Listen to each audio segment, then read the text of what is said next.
Journalist Peter Du Toit explores the roots of Stellenbosch, one of the wealthiest towns in South Africa, and arguably the cradle of Afrikanerdom. This is the birthplace of apartheid leaders, intellectuals, newspaper empires, and more. He also closely examines this club of billionaires. This is the synopsis of the Stellenbosch Mafia, the so-called owners of South African politicians. Let's take a tour inside the Billionaires Club. Johhan Rupert, South African billionaire, was nervous before his interview on Power FM, one of South Africa's radio stations, to give a voice to the growing black middle class and cohort of black professionals in Joburg. He had been stung by a PR campaign during the height of that project of grand corruption under the leadership of former President Jacob Zuma's so-called wasted years, state capture, that sought to position him as the high priest of so-called white monopoly capital. And now he wanted to put the record straight.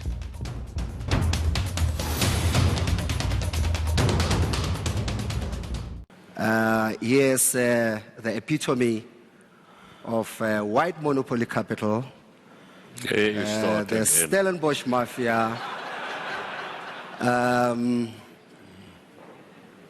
is here. Thank you so much for honoring us, Mr. Rupert. Now it's Mr. Rupert. Where I come from, we don't call Toppies like you, Johan. No, it's Toppie, it's Mr. Is that the Shangaan in you? Thank you so much for joining us. People, you know, there's a guy called Skhumbuzo Mbata, who's a host of Capricorn Breakfast, asked me on air the other day when we were announcing that you're joining us, and he said, why now? Why did Johan agree to, you've never done television, you hardly talk outside your AGMs. Why now, why here? No, why?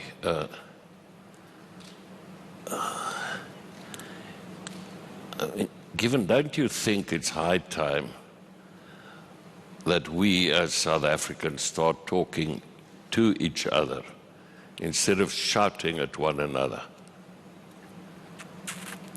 Our country's not in great shape.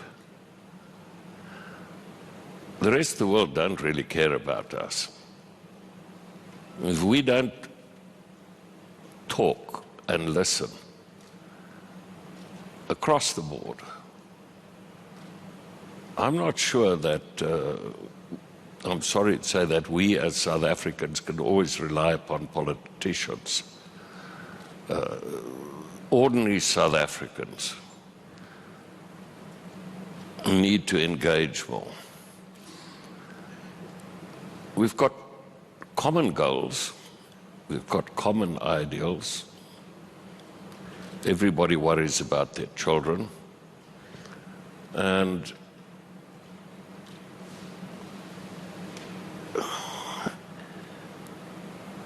if you can't ask me, as you and your fellow Shangaans and a vendor or two turned me into white monopoly capital, a term that I was unfamiliar with until Bill Pottinger arrived. And the people that wear that tie of yours, that color, all around town, started attacking me out of the blue. I wasn't involved in politics. Imen Rapeti, a Power FM presenter and senior journalist, was in the audience. She did not like Rupert's comments, his bumbling manner, or his separate detachment from race, society, and blackness. This is what she had to say. Mr. Rupert, you suffer from cognitive dissonance. You fail to recognize your own privilege. You talk down to black people. What you say is racist. My father, people, Jan? Sorry, I'm now with the snowflake generation, sorry. Black people. Black people, not blacks. You know, I'm sorry, I say that Selwyn is a white. He's a white. You know, I've learned, my children are lecturing me all the time, so. Anton, you and I are together on this. Yes. He is so very arrogant, she said as the conversation continued on stage. How dare he? She asked. Rupert went on to speak about his parents, how hard they had worked, studied, and served to get ahead in life.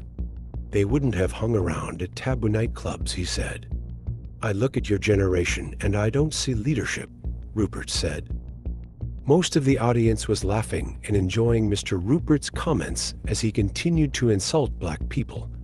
Maybe they were intimidated by his wealth and influence, as he showed no regard for black people and their past oppression under apartheid system. You know, it's another misnomer. You saw that I attacked apartheid at university, right?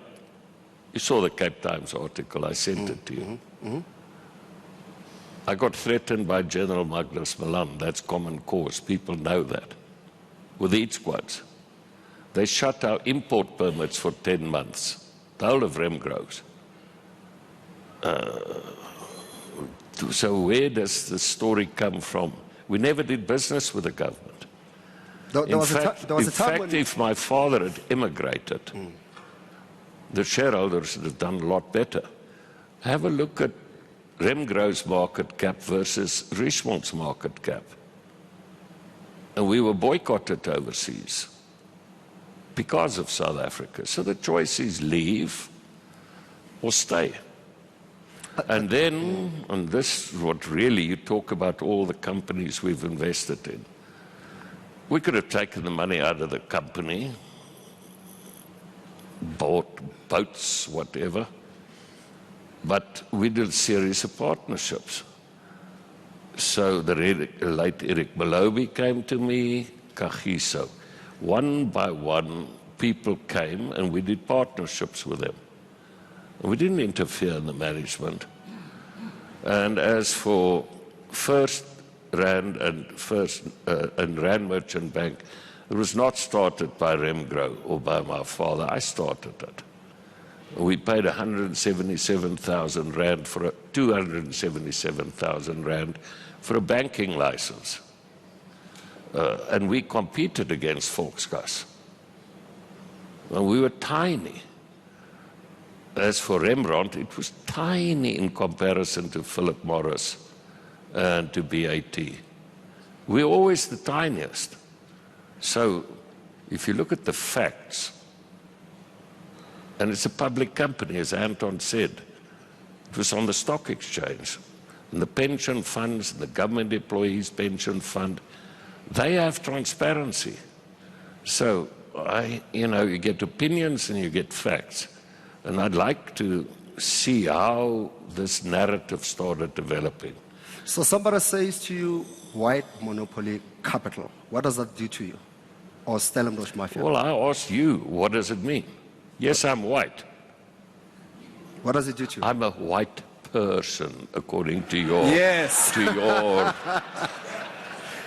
terminology. You know, this stuff is also so passé. Yeah.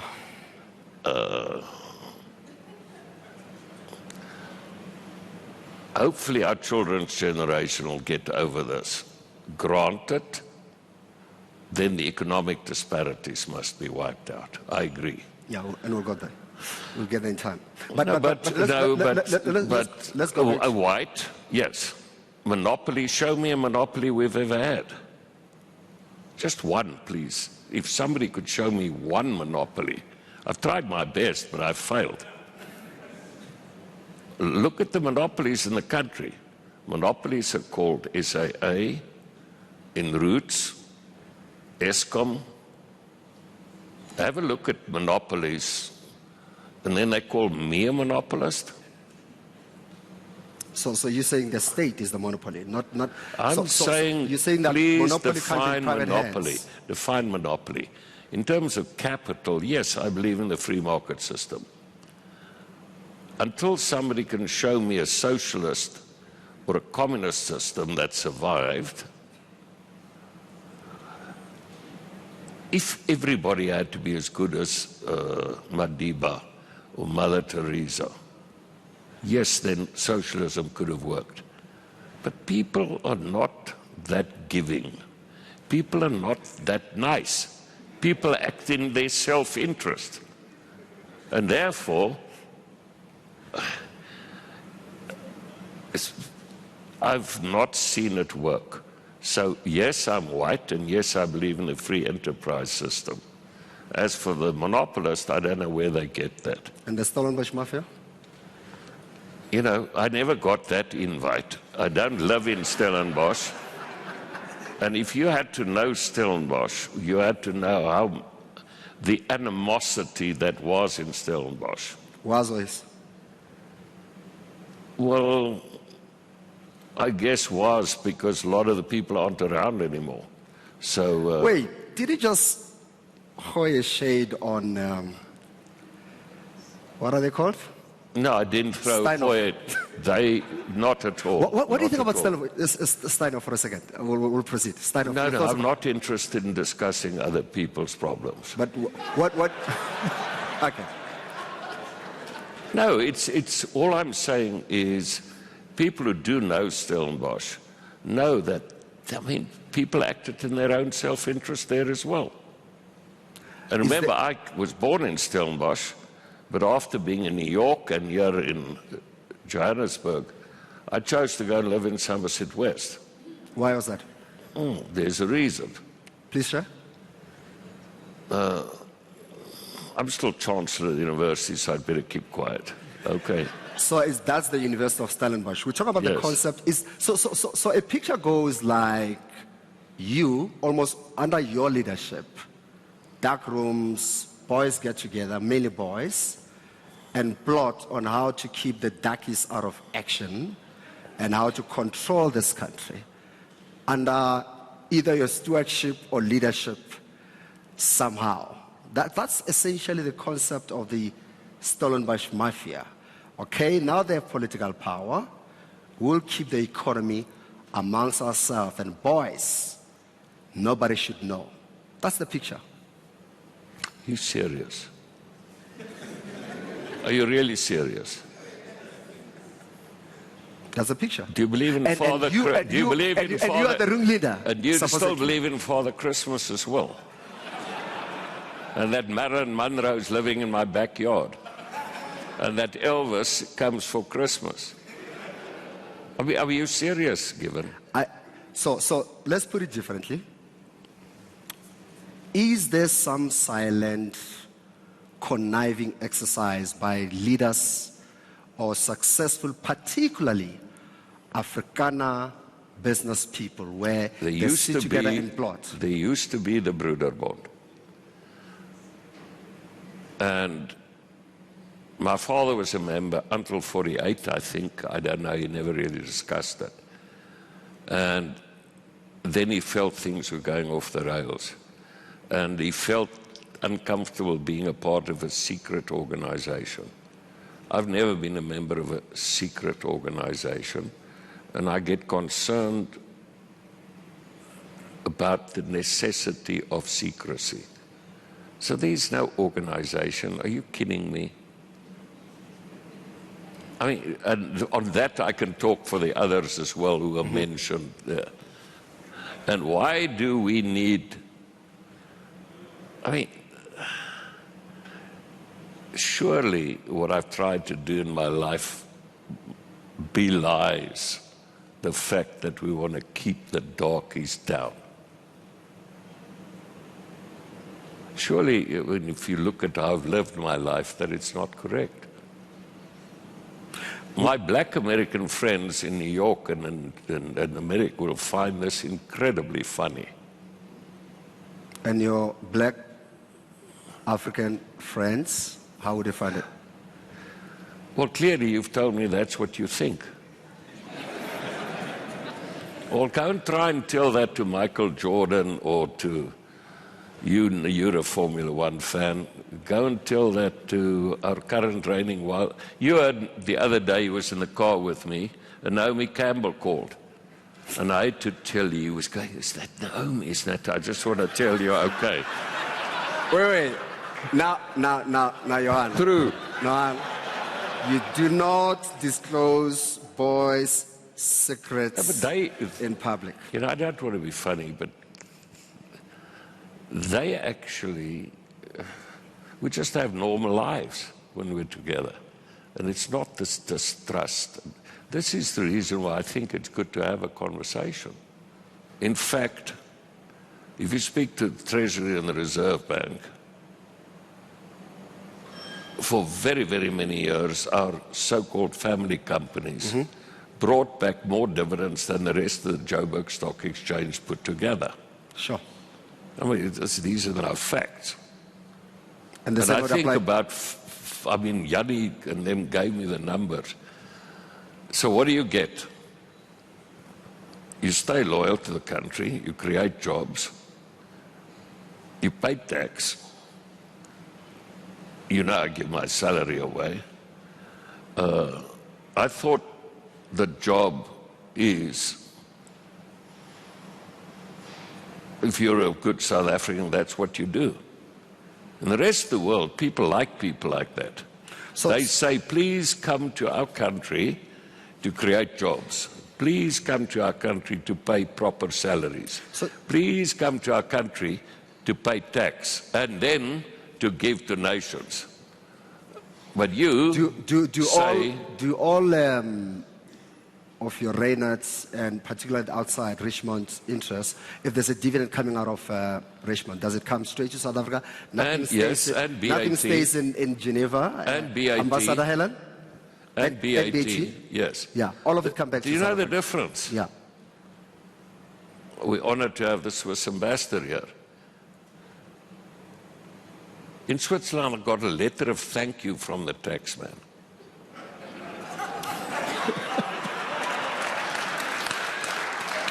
It was bloody painful. I hate to say it was bloody painful. But here, they harassed me for 8 years. So unlike what your friend with the red beret thinks, you're talking about my homeboys from the your homeboys, yeah, who said 5 years ago that I am influential in SARS. No. We'll go to the that. opposite. The opposite. Yeah. There is no clarity on exactly where the phrase Stellenbosch Mafia originated, but the first recorded references were apparently in an interview Alec Hogg did with market analyst David Shapiro in January 2003. Nevertheless, it's clear that it now denotes the existence, in the minds of many, a grouping of influential and wealthy millionaires and billionaire businessmen whose goal is to control and influence the running of South Africa and maintain white domination in the country's economy. The term Stellenbosch Mafia, of course, has become a loaded term referring to this group of businessmen, all billionaires, most of them Afrikaans, all of them white, and seemingly led by one Johhan Rupert, who incidentally denies that he's a member of the Mafia because he lives in Somerset West. They use the Western Cape as a base from where they control hundreds of enterprises. These businesses generate enormous amounts of revenue for their shareholders and founders, which gives them leverage over society, controls the prices of basic goods, influences what clothes you wear. A private hospital group decides who receives medical treatment. They exist as a network. I don't think there's anything illegal about what they do, but what is certainly true is that there's a strong, interconnected grouping of extremely rich and influential businessmen who call Stellenbosch their home, their base, and they do exert an enormous amount of influence on various industries in the country and in social life, and quite possibly, and definitely actually, in politics too. Julius Malema, leader of the EFF, has been one of the most vocal about the proponents of the notion of a Stellenbosch Mafia. Ever since the party's formation in 2013, Malema and the EFF have campaigned on economic issues, attacking white capital, and regularly invoking the Rupert name as a catch-all for everything capitalist. EFF leader Julius Malema is now addressing supporters outside the Remgro offices in Stellenbosch. Let's take you live to those pictures. Members of the Central Command Team, the PCT, and all RCTs who are here, and the hosting region. And we also want to salute our ground forces. We are very happy that you mobilized our people to come and mark this day as a land day. More than 300 years ago, they arrived here and they took our land. They killed our forefathers, they raped our mothers, they stole the cattle, and now they've settled here. And they call this place their place. But deep down they know that they've stolen from us. And whether it is these ones who are living now or not, as long as you are in possession of stolen goods, you are a criminal, because they inherited this land. And anyone who says they bought this land, they bought it from the money that was coming from the proceeds of crime. They bought it from the money that came from the exploitation of black people. And Johhan Rupert and his family and the Oppenheimers and many of these rich family, white families in South Africa, they are the face of the land criminal that was committed in this country. That's why we are here to say to Rupert, your riches come out of stealing from black people. Your riches come from the exploitation of black people. So our people work in the wine farms and you don't pay them anything. Instead, you pay them with bottles of wine and alcohol, because you have no regard for black people and black dignity. So you are not rich because you are smarter than us. You are rich because your forefathers committed a black genocide and stole our cattle and killed our leaders and took everything that belongs to us. The sea belongs to us. The minerals of this country belongs to us. And we demand that all of those things must be returned into the hands of the rightful owners. We are here today to confront white monopoly capital, that we as the EFF, we exist everywhere, and even here in Stellenbosch we exist. And when the program of land expropriation starts, it will also start here in Stellenbosch and will reclaim our land. You must be ashamed that our people live in squalor, in Kayamnandi, and you stay in wine farms, wine estate in the suburbs, the only black township. There is no any other settlement for black people, for indigenous people, for the rightful owners of this Stellenbosch. They don't have any other place.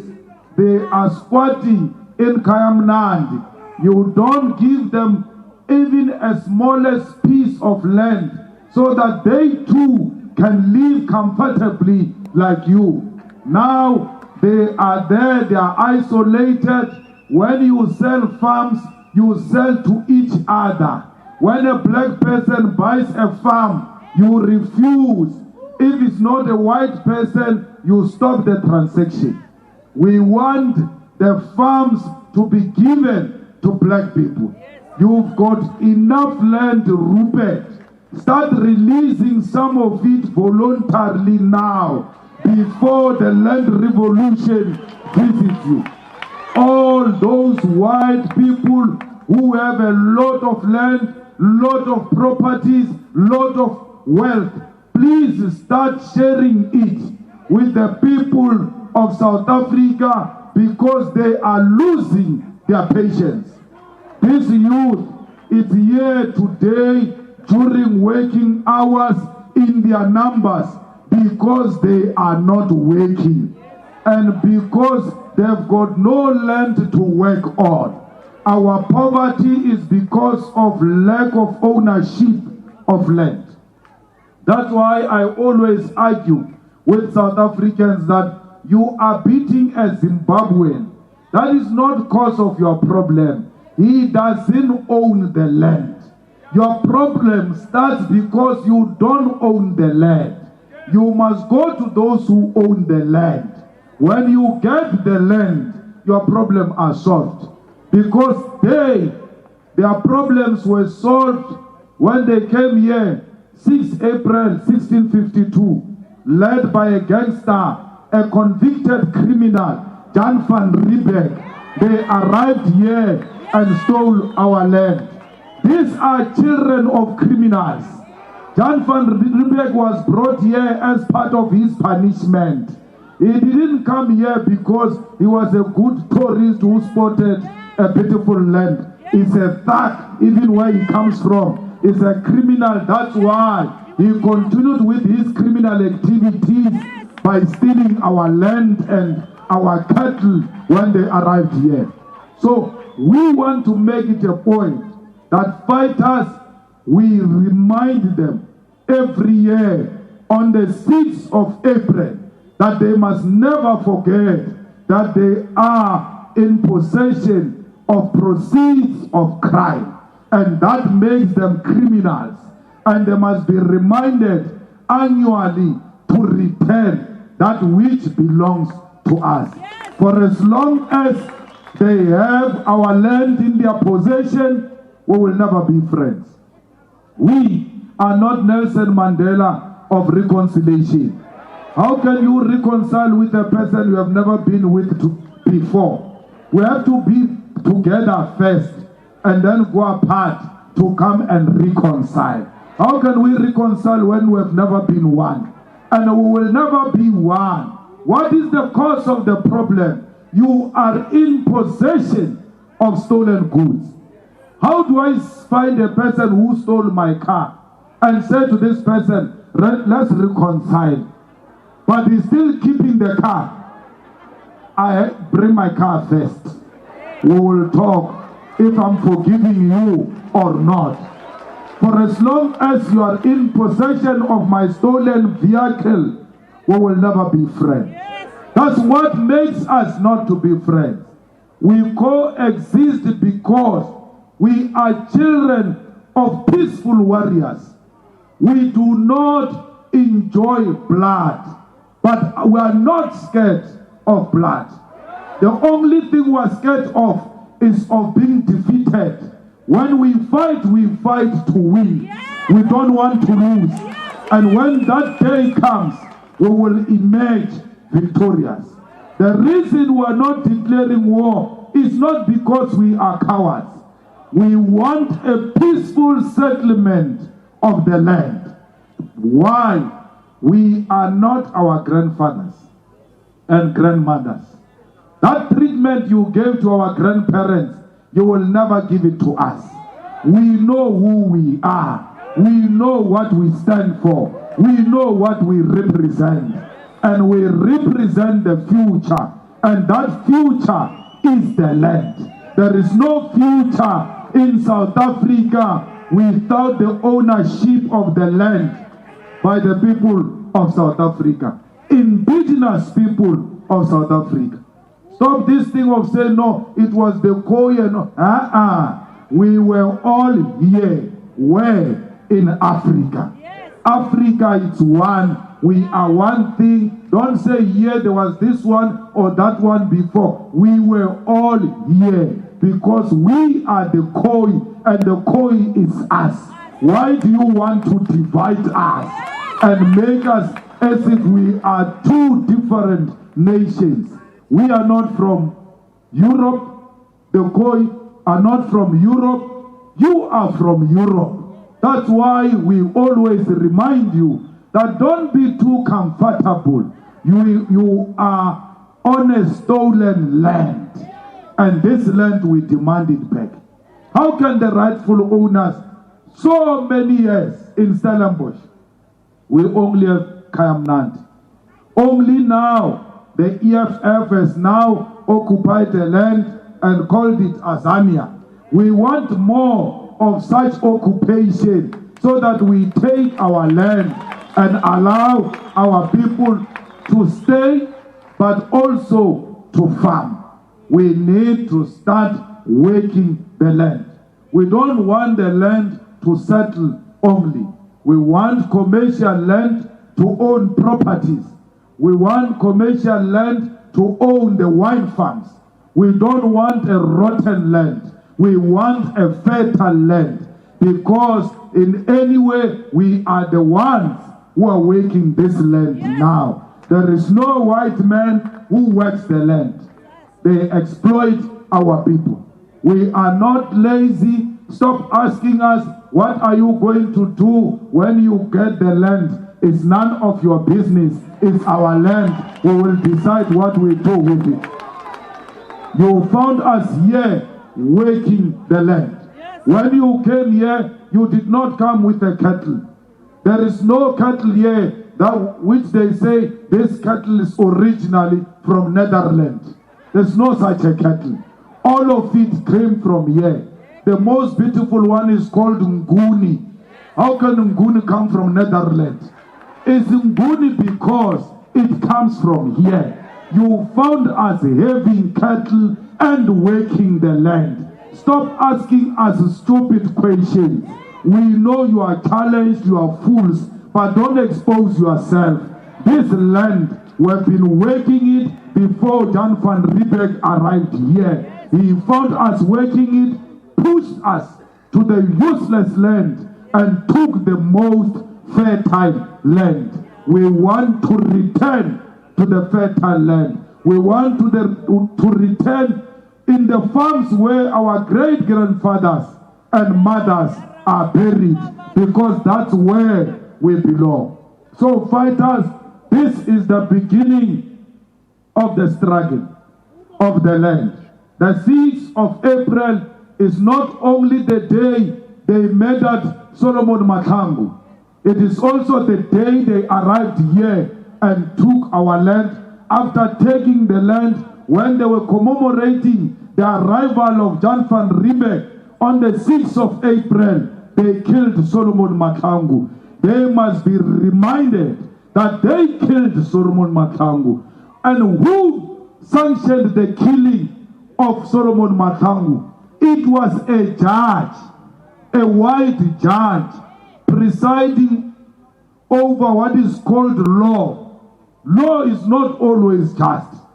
And if law is not just, it doesn't deserve the respect of our people.